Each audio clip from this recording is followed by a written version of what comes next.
Charge framing अपन देख रहे हैं, है ना। आज अपन देखेंगे उपहति।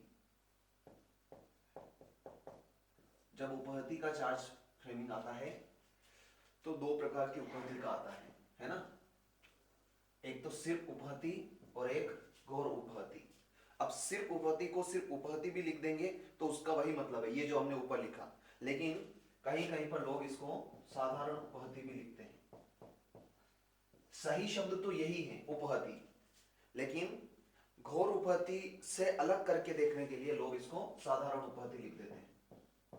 अब आपको चयन करना है, आपको क्या इस्तेमाल करना है। बाकी जो सही लीगल शब्द है वो ये है, सिर्फ उपहति। साधारण उपहति जैसा कुछ नहीं होता है, सिर्फ उपहति होती है, ठीक है। और एक होती है गौर उपहति। इनकी डेफिनेशंस कहां दी गई हैं? 114 में। दोनों 114 में है क्या?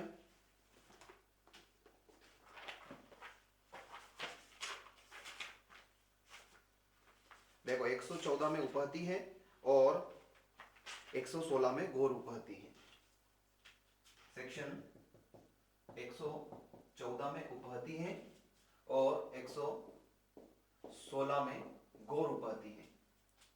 सेक्शन 116 में कुछ विशेष परिस्थितियां बताई हैं। अगर वैसे वैसे किसी व्यक्ति को चोट लगती है, अब ये पढ़ना चार्ज फ्रेमिंग की क्लास में आपकी जिम्मेदारी है कि कौन सी विशेष परिस्थितियां हैं, है ना।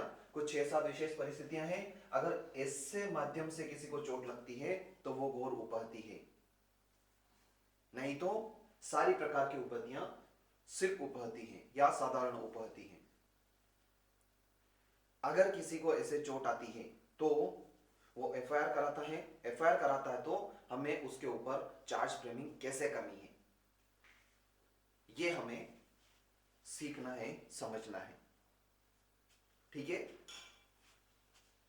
चलो, तो चार्ज फ्रेमिंग के लिए कभी भी डेफिनेशन सेक्शन नहीं लगते हैं, उसके लिए ऑफेंस के पनिशमेंट वाले सेक्शन लगते हैं, तो हमें उस हिसाब से सीखना है। लेकिन कौन सा सेक्शन कब लगेंगे ये हमें सीखना है ना।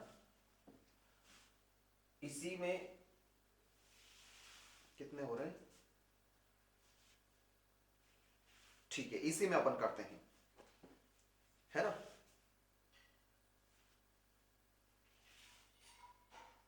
उपहति के बारे में जब हमें सेक्शन लगाना है तो कैसे कैसे हमें पहचान करनी है, सबसे पहले हमें यह देखना है। तो सबसे पहले हमें क्या देखना है? नंबर 1, क्या वो उपहति स्वेच्छा की गई है? स्वेच्छा मतलब इच्छा से, किसी के दबाव में तो नहीं की गई है। फिर हमें यह पहचान करनी है सेक्शन लगाने के लिए, है ना। अभी कैसे लिखना है वो मैं भी बता दूंगा, लेकिन सेक्शन लगाने के लिए हमें क्या करना है? सबसे पहले देखना है क्या वो उपहति स्वेच्छा की गई है। फिर दूसरा हमें क्या देखना है? हथियार कौन सा था? ऐसे ही हाथापाई हुई या कोई हथियार था? हथियार के साथ चोट पहुंचाई गई है। फिर हम देखते हैं चोट कैसी आई। दूसरा पॉइंट हथियार कैसा था और उसे जो चोट पहुंचाई गई वो चोट कैसी आई, चोट कैसी है।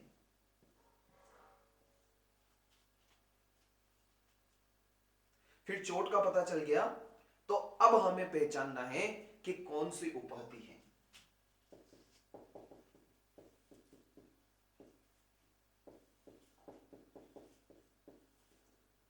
और जब हमने ये पहचान लिया कि कौन सी उपहति है तो लास्ट में कौन सी धारा लगेगी ये हमें देखना है। जब हम ये सब देख लेते हैं तो स्पष्ट हो जाता है कि कौन सा सेक्शन हमें लगाना है, इस हिसाब से पहचान होगा। तो मान लो कोई घटनाक्रम है, बस स्टैंड पर खड़ा हूं, मैं नहीं खड़ा हूं, कोई भी व्यक्ति है। जैसे ये एक व्यक्ति है, बस स्टैंड पर खड़ा है, 4 लोग इधर से आते हैं, 4 लोग इधर से आते हैं और वो हम लोगों को